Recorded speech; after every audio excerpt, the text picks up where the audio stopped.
Whose head? Just a guard. I shot at one of them. No, it's all right. You didn't hurt him. Those are not my friends. Well, no, look. Make them go away. You want me to make them go away? Want me to fix it? Okay. Jim! Hey, Ray, if you make those guys get back, you don't have to worry about anything. Here, Ray, keep the guys back. Ray? That other kid still has a gun.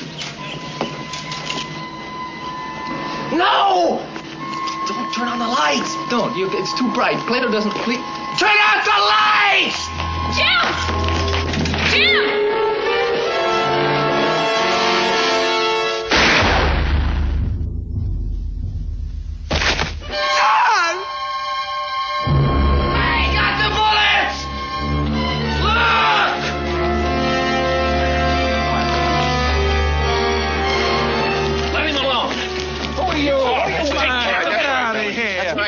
All right, Lieutenant. Get the stretcher in here.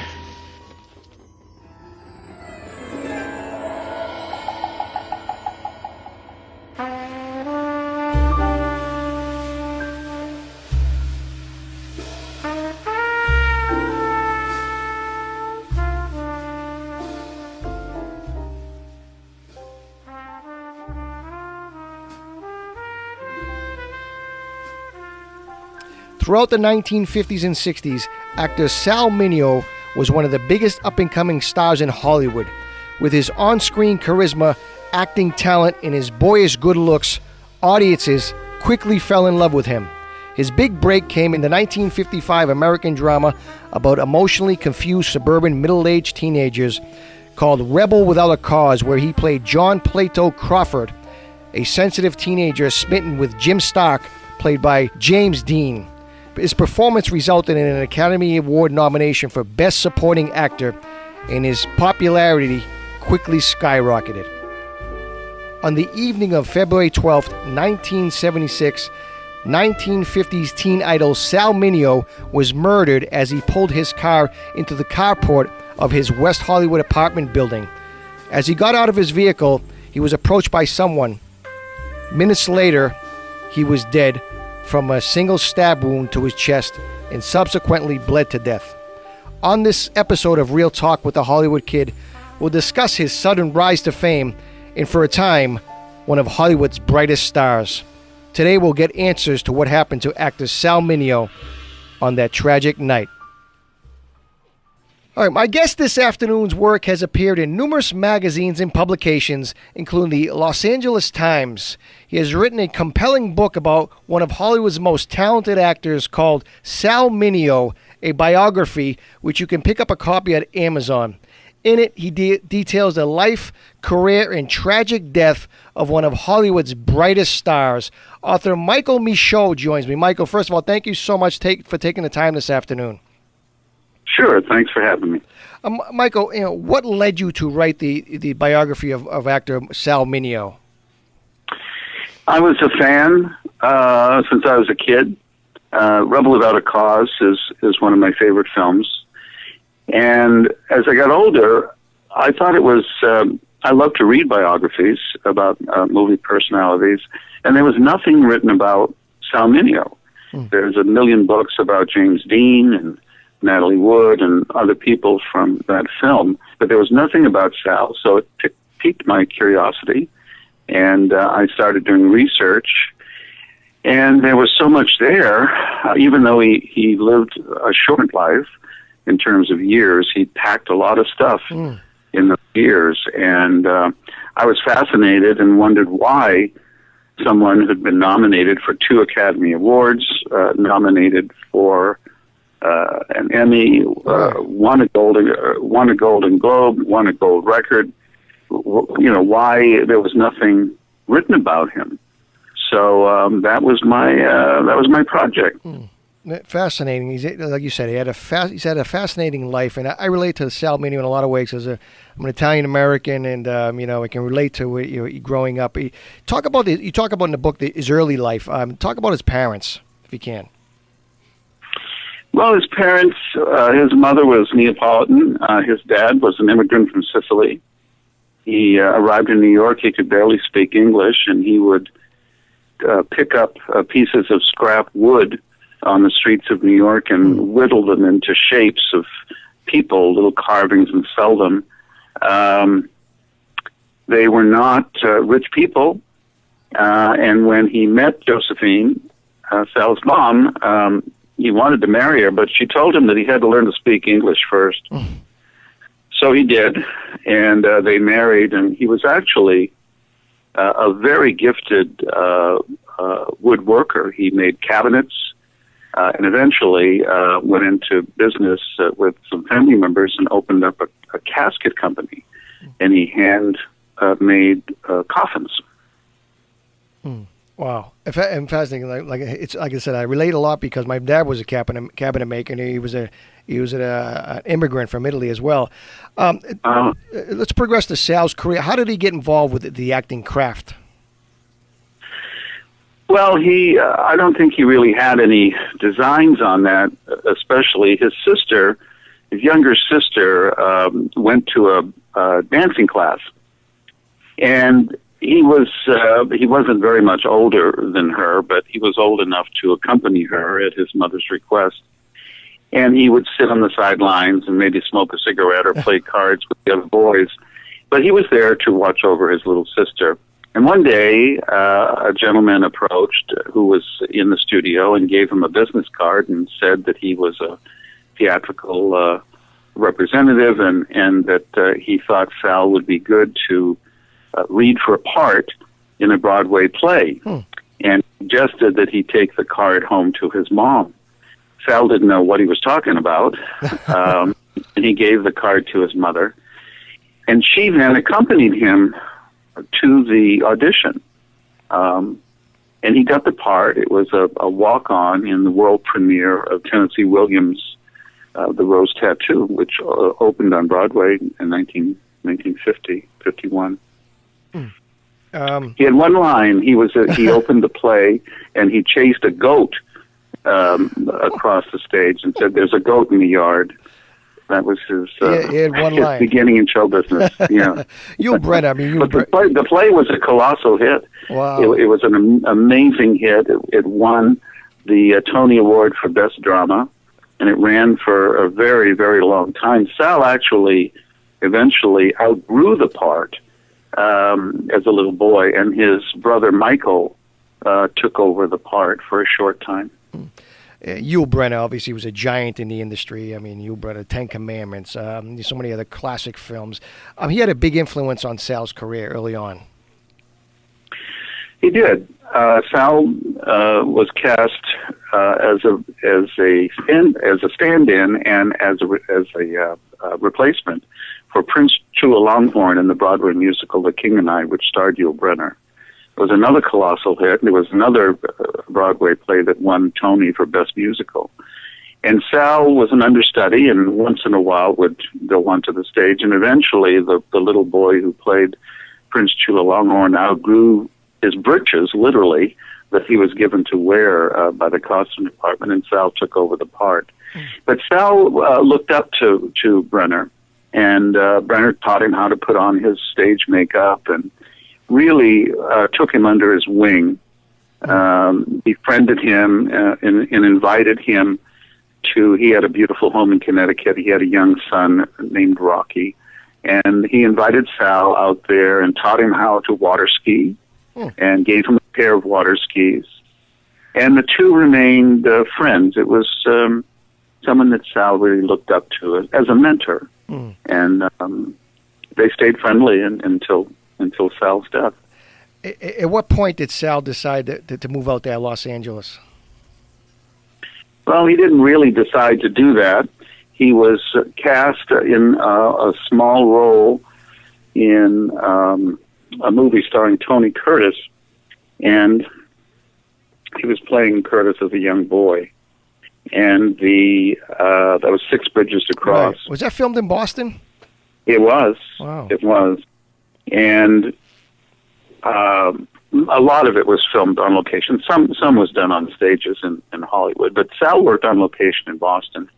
And the problem was, because it was shot outdoors, they had problems, which still happens with the sound.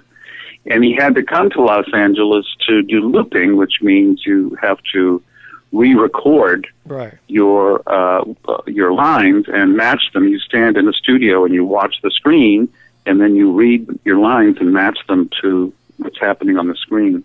That's why he came here, and Aunt came with him. And he had no plans for staying here. He was too young anyway.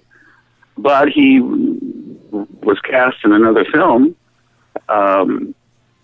and played a cadet, the Private War of Major Benson with Charlton Heston. So he stayed with the school teacher at Universal. And she took him in, and they had a little home in North Hollywood, and he stayed with her and her husband, and she had a couple of kids. And he did the work on that film with Charlton Heston, and just as it was wrapping up, he heard about a casting for a film called Rebel Without a Cause. And he went in and read for one of the gangster boys. And Nicholas Ray, the director, thought that he resembled his own son, Tony, and envisioned him in a much more important role than just one of the gangster boys.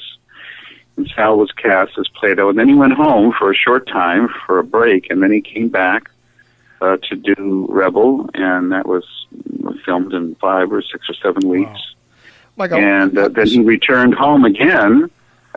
He had no intention. He really didn't care for it very much here. He was, it was a tight family, and as I'm sure you've experienced, the children are very close to the parents, whether they like it or not, and the parents want them there.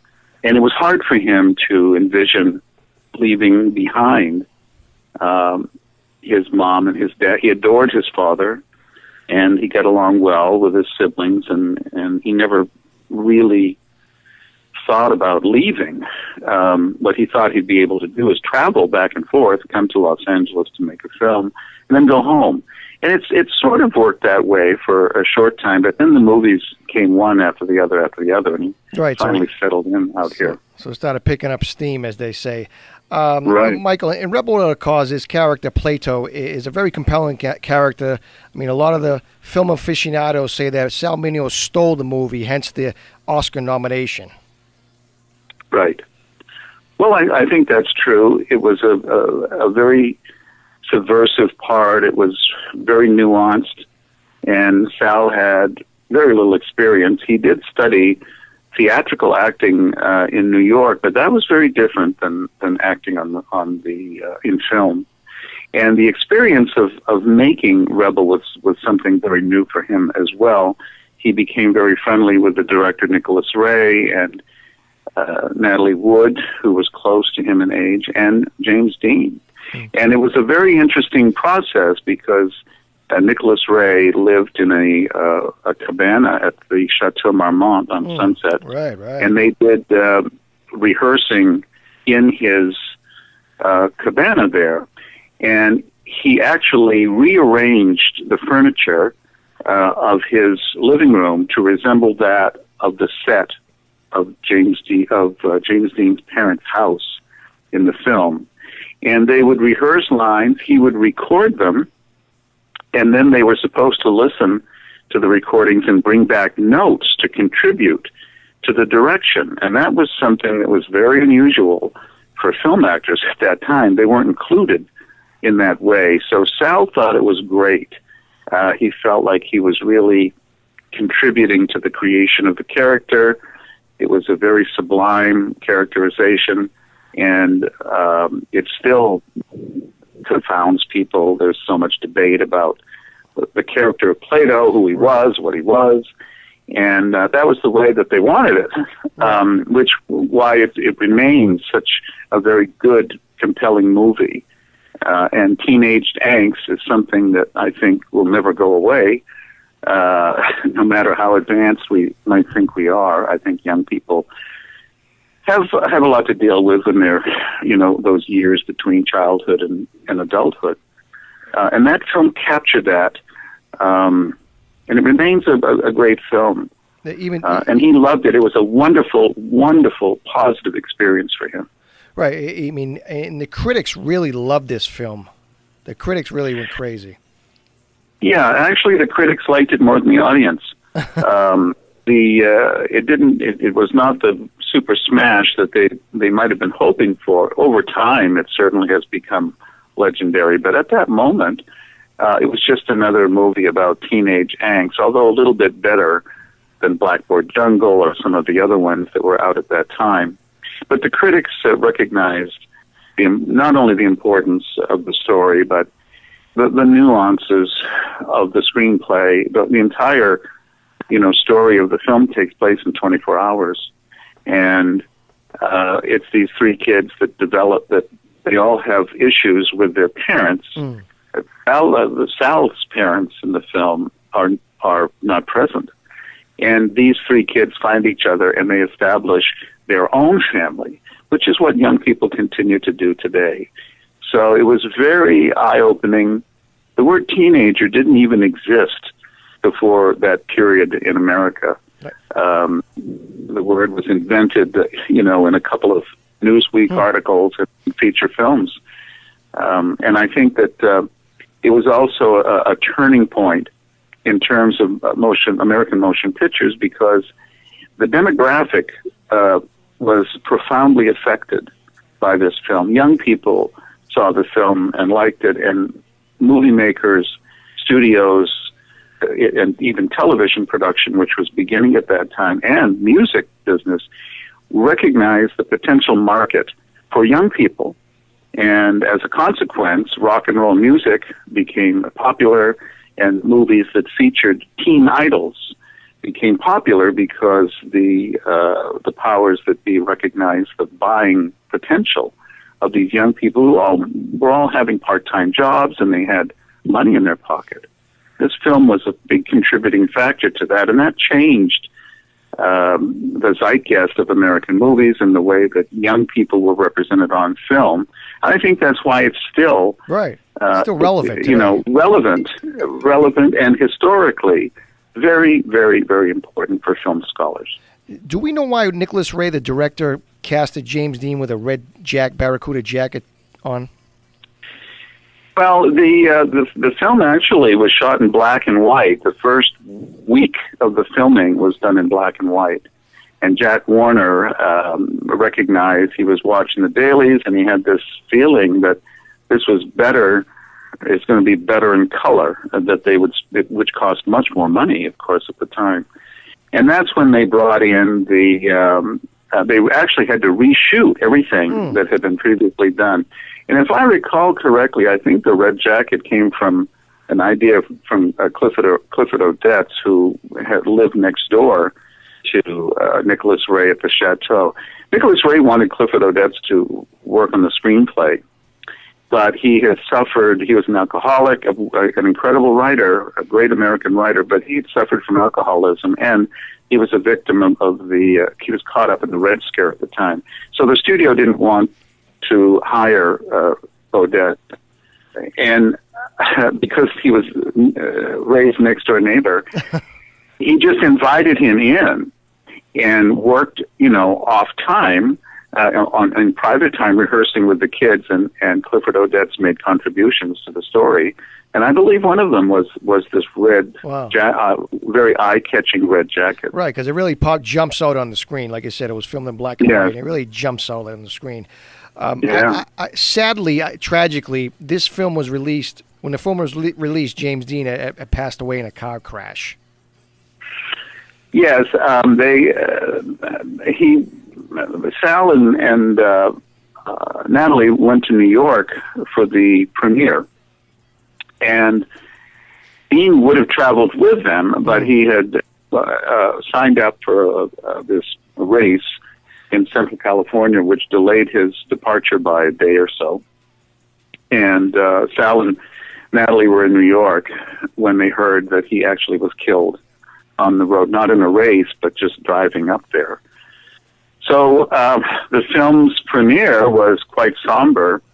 James Dean had only made one movie that had been released before Rebel, and he didn't have the kind of mythical stardom that he does now. He was just another young man. In East of Eden was the film. He was just another young man who did a really good job in a movie. But with his death, it certainly changed things. And in the meantime, between the end of production on Rebel Without a Cause and the release of the film, Dean and Sal and Elizabeth Taylor and Rock Hudson had actually completed filming Giant. And that was a super big movie, and that was released more than a year after Rebel. And it was James Dean who helped Sal get the part that he had in Giant. He persuaded the director, the producer, to hire Sal. They were going to do a third movie together, although they didn't appear together in the film. Right. They were going to do a third movie together.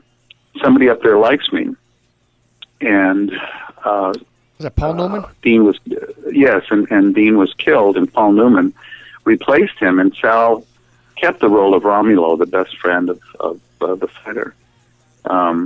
So that would have been,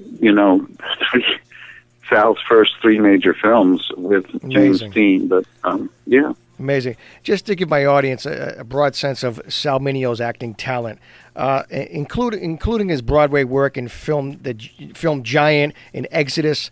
He was the youngest Best Supporting Actor nominee for an Oscar twice, once for Rebel Without a Cause at the age of 16, and again for Exodus in 1960 at the age of 21.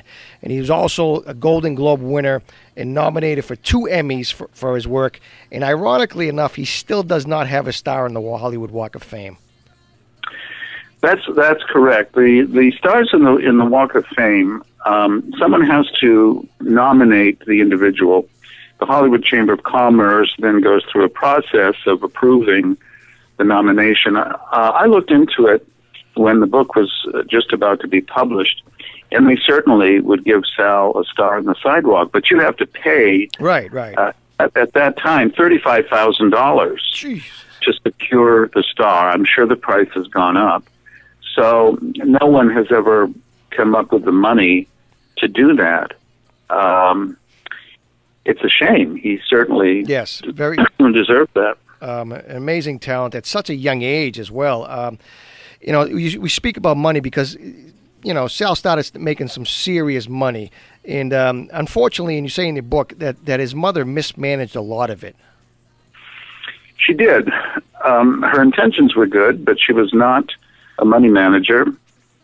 He was offered a long-term contract at Warner's. His mother turned that down. She wanted him to be a free agent. In the short run, he earned more money doing that, but in the long run, it was not productive in order to build a long-term career. To work from, childhood into adulthood is very hard in that business. And if he had had a 7-year contract with Warner Brothers, they would have groomed him. They would have worked it in such a way that he would have, eased into adulthood.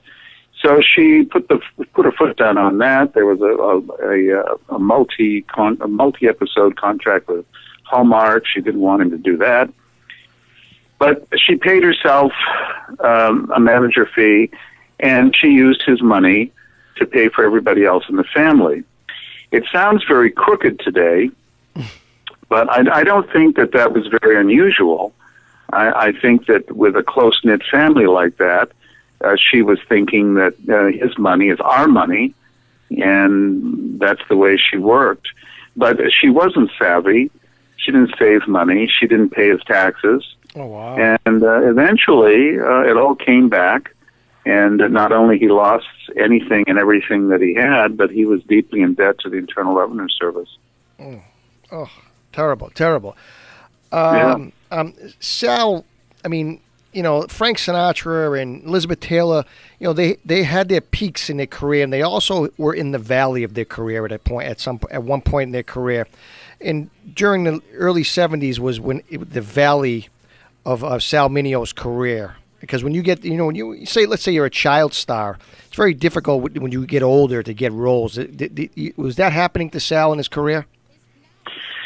Well, it happened for many reasons. He was a very diminutive person. So as he grew older, he didn't change very much. He still looked like Plato in Rebel Without a Cause. So did. That was, a problem for casting. Also, he was ethnic. That presented a problem. He was offered roles as an American Indian or, silly things like that. But the movie business was very tough on him. He did a couple of big pictures for big paychecks in the early 1960s, but he hated the work. He did Cheyenne Autumn with John Ford directing, and absolutely hated every single second on the set. He wasn't treated very well. And when he was finished with that movie, he told his friend Michael Anderson Jr., who's an actor, that he would never do a movie again unless it was just exactly what he wanted to do. And to try to break out of that, find some sort of creative, artistic independence, he chose to do an independent film, Who Killed Teddy Bear, which was a very low-budget film. It was, depends on who you ask. It's awful or it's incredible. But it was poisonous for him. And that essentially was the last feature film that it was the last feature film that he ever starred in. So in the 1970s, in order to live, he was couch surfing and struggling. He did a lot of TV. Some of it was very, very good.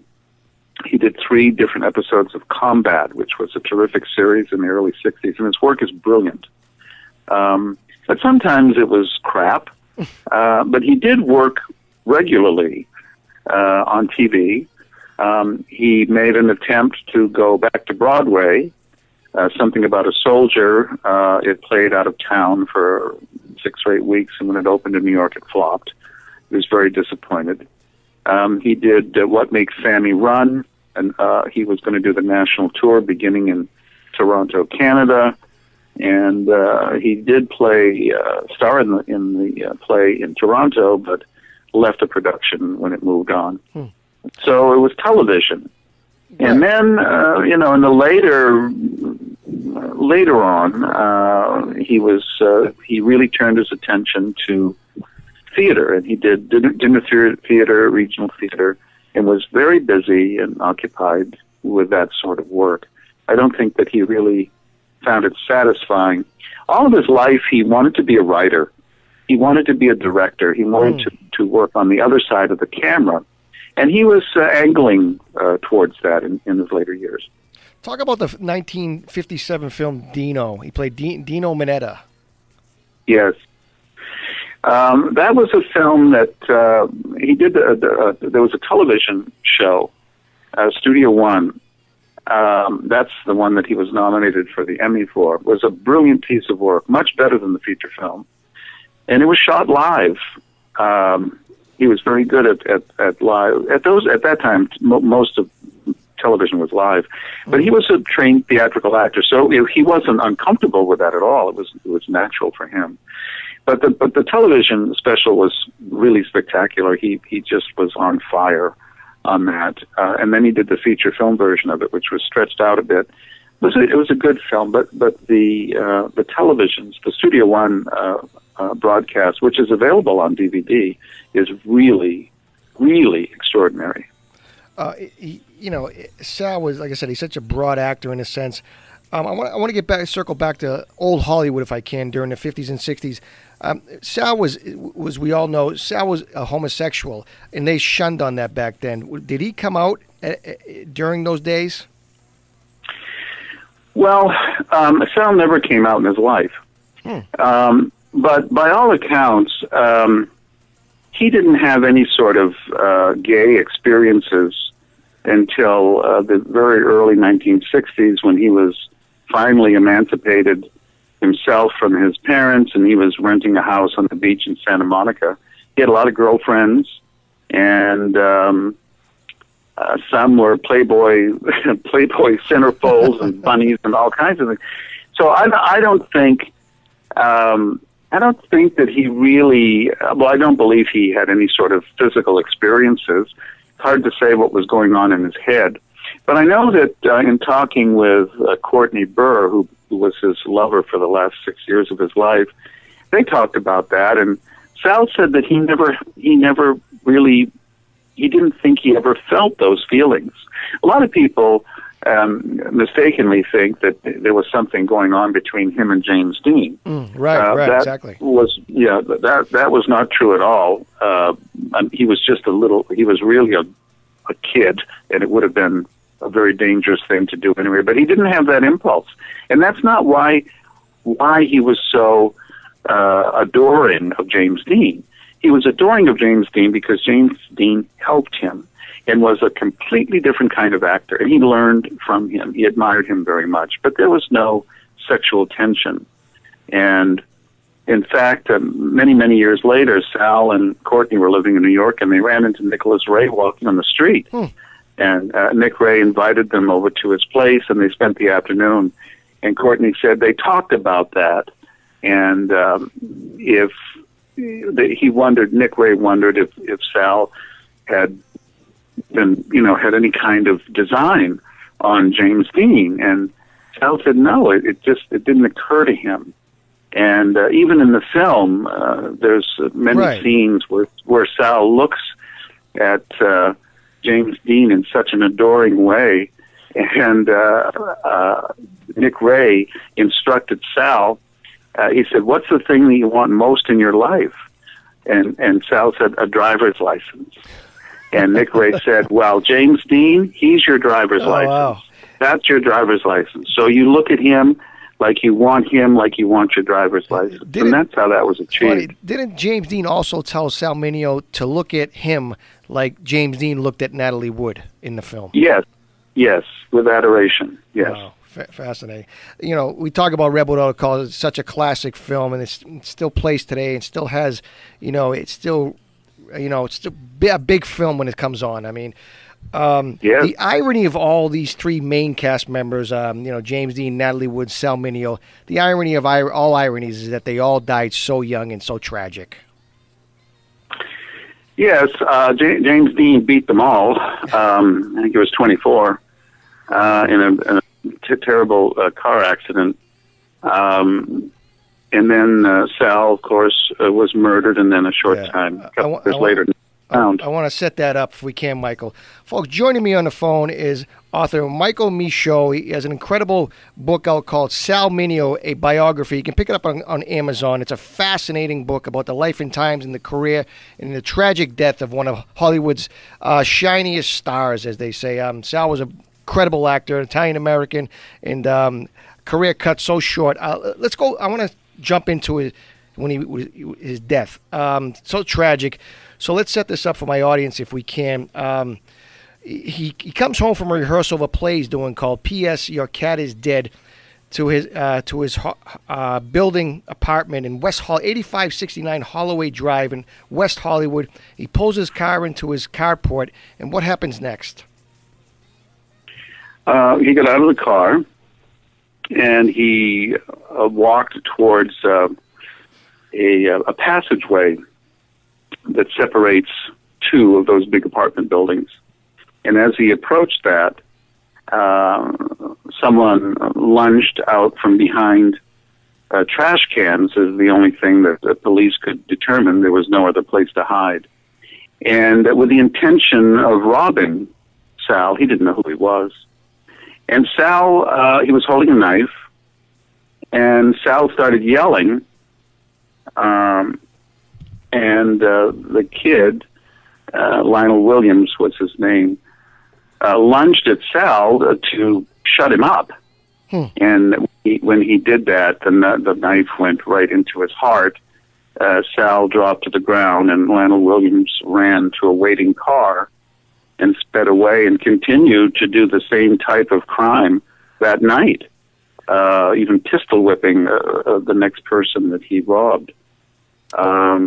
It was just a terrible being in the wrong place at the wrong time, and Sal was working very hard to get his feet back on the ground professionally. Right. The play that he was rehearsing, P.S. Your Cat is Dead, was moving to the Westwood Playhouse from San Francisco, where he had started. It was a big success.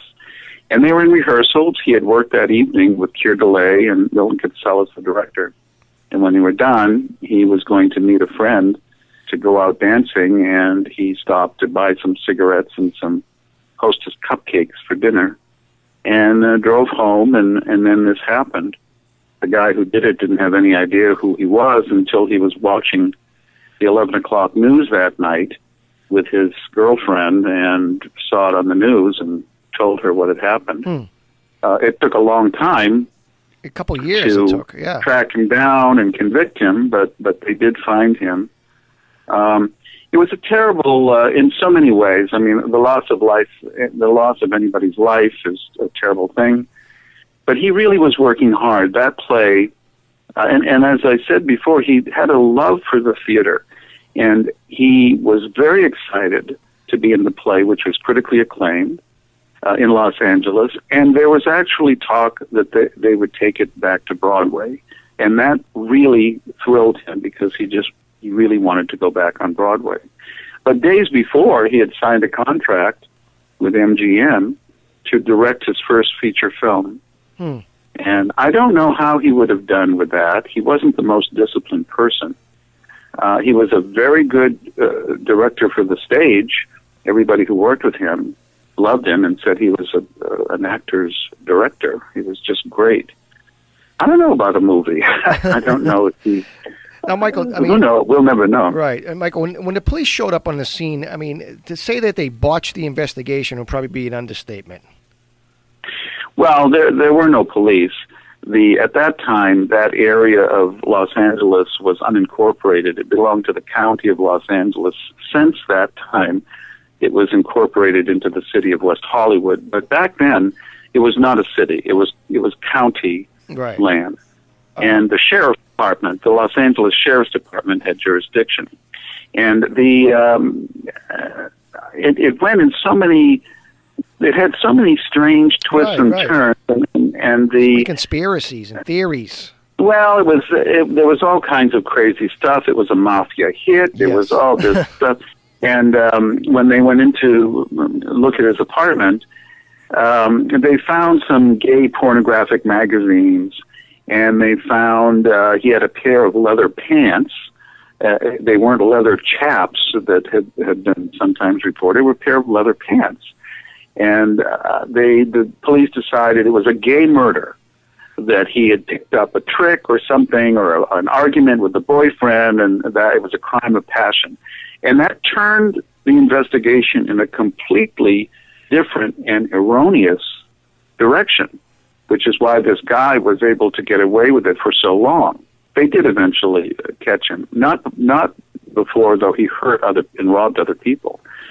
But it was very, very sad, and the public didn't really know. Sal's friends knew who he was, but the public didn't know that. He was very generous. Sal was very generous and very out there in the public. He didn't hide. No, he didn't hide at all. But he never came out in public in an interview. In fact, he was asked in interviews, "Are you gay?" and he said no. His private life was his own. But he lived his life, and his friends knew him, and knew his comings and goings.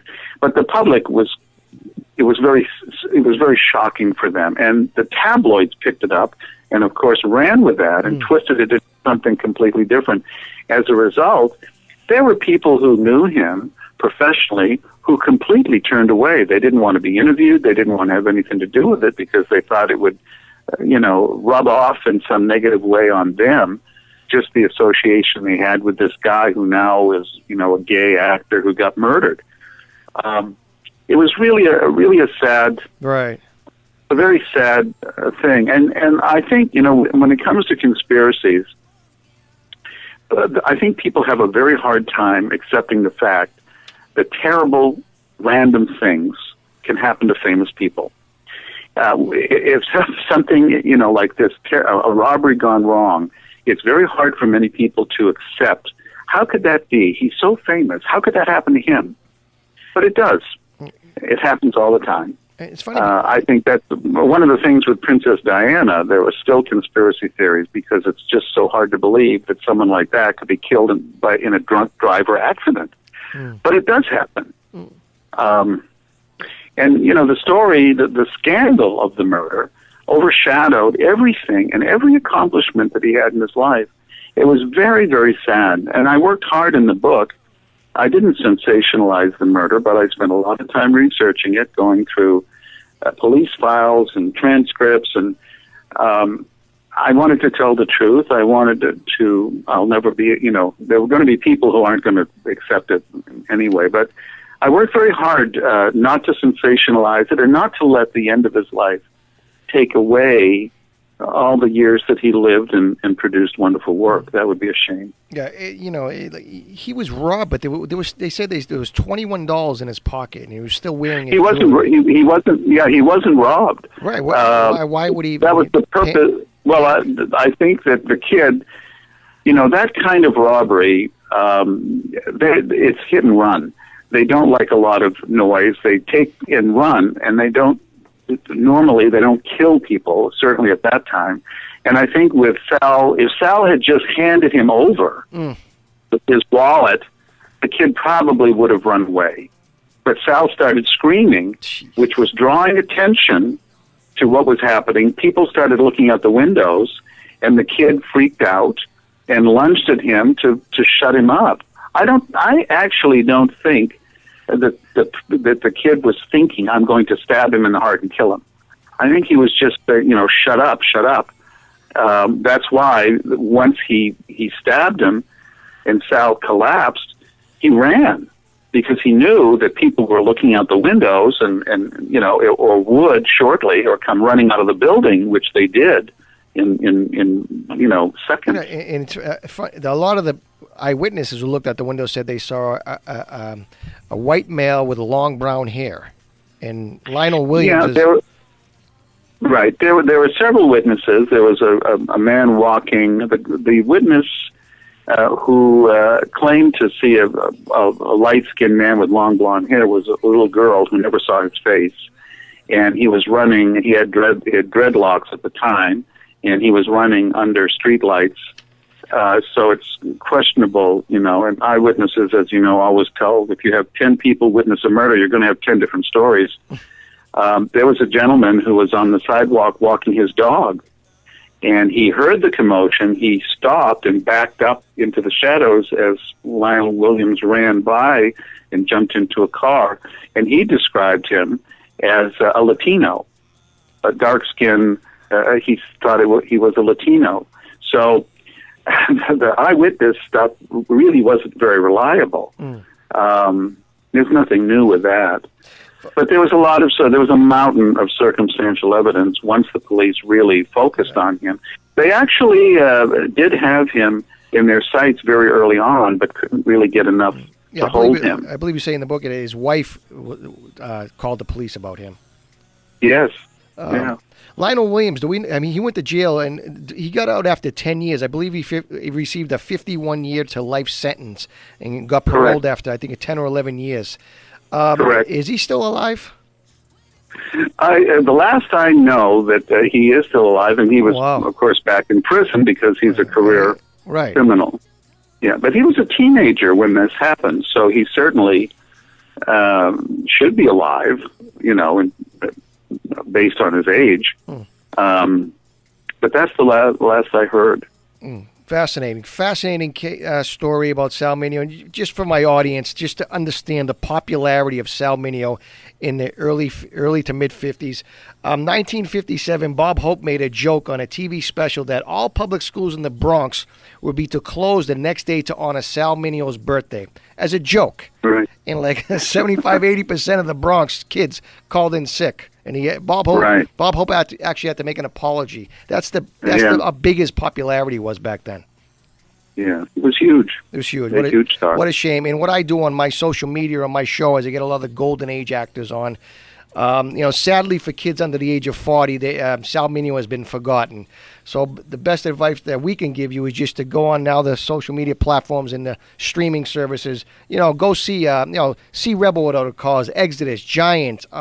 Somebody Up There Likes Me, and just to sit in amazement of Sal Mineo's talent, because he was great and so sad, such a sad case. And his whole career, he has been always at the right place at the wrong time. And at the end, he was at the wrong place at the wrong time. So it's ironic. Yes, it sure was.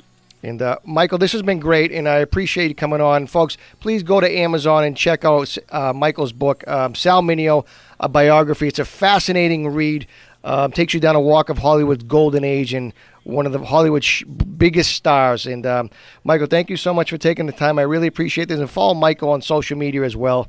And again, thank you so much, Michael, and this has been great. Thank you. Thanks for having me. All right, folks, that's our show. My thanks to author Michael Michaud. Folks, please go get his book, Sal Mineo, A Biography. It's a fascinating read for all you golden age of Hollywood movie lovers out there, including myself.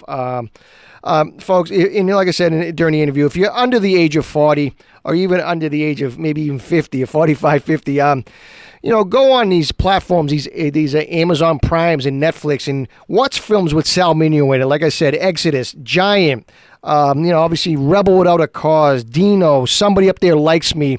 There's also the Gene Krupa story, which he played a drummer in 1959.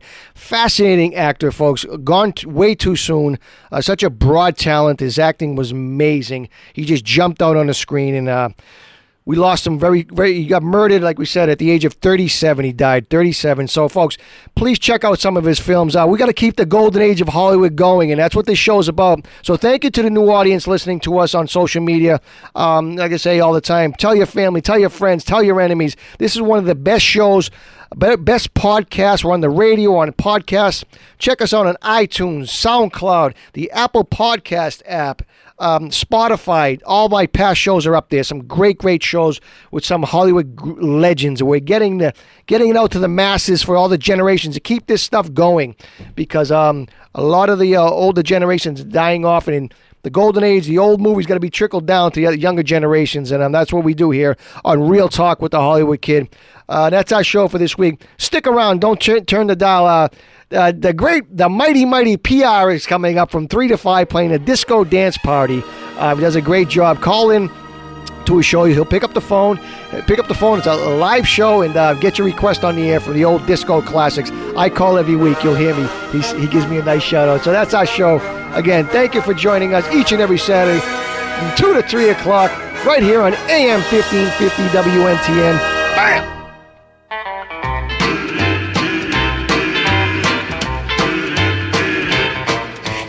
Figure out what it's all about. You're always on my mind. You never miss with your sweet kiss, but you leave my heart behind. I want you to start moving. Come on, hold me tight. Start moving in my direction, and let's start our loving tonight. Now I declare my love is there, for you are just my speed. I won't behave till I know you crave my love, and yes indeed, I want you to start moving. Come on, hold me tight. Start moving in my direction, and let's start our loving tonight. You speak it to me and I'm weak as a child. You call on my name and it drives me wild. I love you, baby, can't let you go. That's why I must let you know this heart of mine ain't worth a dime.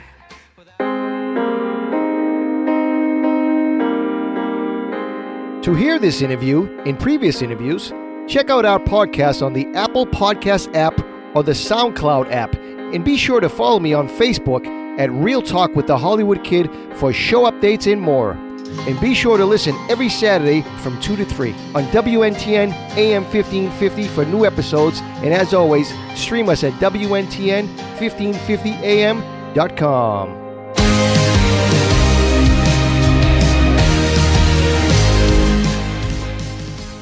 Mayetta Insurance specializes in home, auto, or business insurance. Located in Medford, Mayetta Insurance is an independent agency representing many different insurance companies throughout Massachusetts. Enjoy excellent customer service and coverages at an affordable rate. Call them today at 781-395-9700 for a free, no-obligation quote for all of your insurance needs. You can also visit them online at MayettaInsurance.net. That's MAIETTA Insurance.net. Let Mayetta Insurance Agency do the comparison shopping for you. That's Mayetta Insurance in Medford. Open Monday through Friday with evening and weekend appointments available. Call 781-395-9700 or visit online MayettaInsurance.net.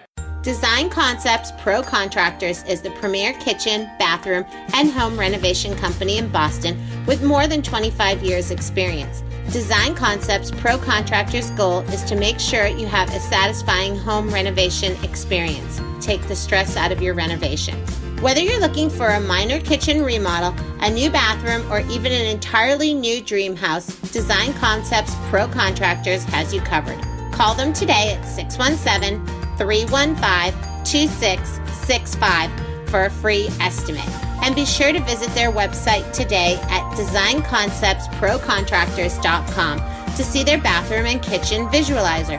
That's designconceptsprocontractors.com. The cold weather is here. Ranco Enterprises, Inc. in Medford is a leading provider of heating system sales, service, and installation for residential and commercial customers in eastern Massachusetts. They can provide both ducted and ductless systems. Call Ranco at 781-396-7178 to talk directly to them about financing options. They offer 24/7 emergency service. Their technicians are qualified to service many makes and models. Visit online, rancoenterprises.com. They have special services like indoor air quality solutions, fuel conversions, and HVAC services. That's Ranco Enterprises, Inc. Online at rancoenterprises.com. Have your furnace cleaned and maintained? Now. Call Ranco today at 781-396-7178 or visit online, rancoenterprises.com.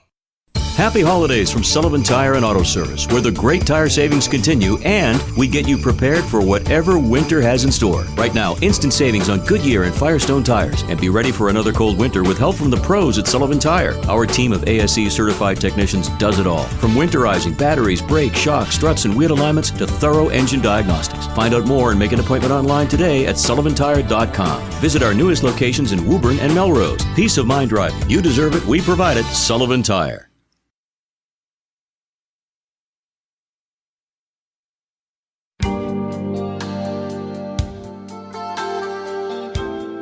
Hello, this is Viviana Dragani, host of Boston's only Italian radio program, Italy Echo. Our show currently airs from 12 to 2 on 1550 AM and streams online at WNTN1550am.com. Join me for great Italian music, culture, and more from 12 to 2 only on Global Echoes Radio. To become a sponsor of this program or any program on Global Echoes Radio, contact Ted Demetriadis at 781-559-3270. That's 781-559-3270. Welcome to WNTN 1550 AM, recently rebranded as Global Echoes, Boston's hub for international radio. We offer a variety of programs with topics ranging from sports talk with the Benchwarmers, human interest pieces with Our American Stories, the Disco Dance Party with DJ PR, Hollywood and entertainment with Real Talk with the Hollywood Kid, the Historians, as well as cultural programs such as our flagship program Grecian Echoes. We also have Italian, Haitian, Arabic, African American, and religious programming. You can hear us in the greater Boston area on 1550 AM and stream us worldwide at WNTN1550am.com.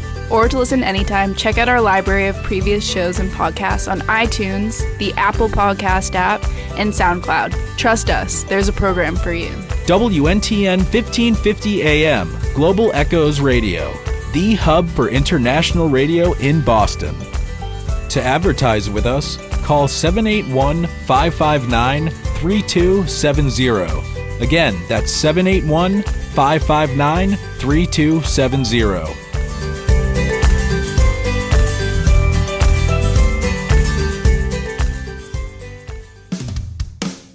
Hey, do you know a good place in Gloucester for a quick bite to eat? Yeah, there's this new place called Firing Up. They have great pizza, salads, sandwiches, and it's all right near Good Harbor Beach and Wingashiek Beach. Do you think we have time? Absolutely. Firing Up is fast, casual, and fun. Firing Up Pizza and Grill, located at 721 Gloucester Crossing Road in Gloucester. For more information, call 978-491-5450. Come visit Mike, Buddy, and us. Get fired up! Join us for a disco dance party every Saturday from 3 p.m. to 6 p.m., hosted by our own DJ PR. Oh, Mike! Okay, everybody, that's a wrap.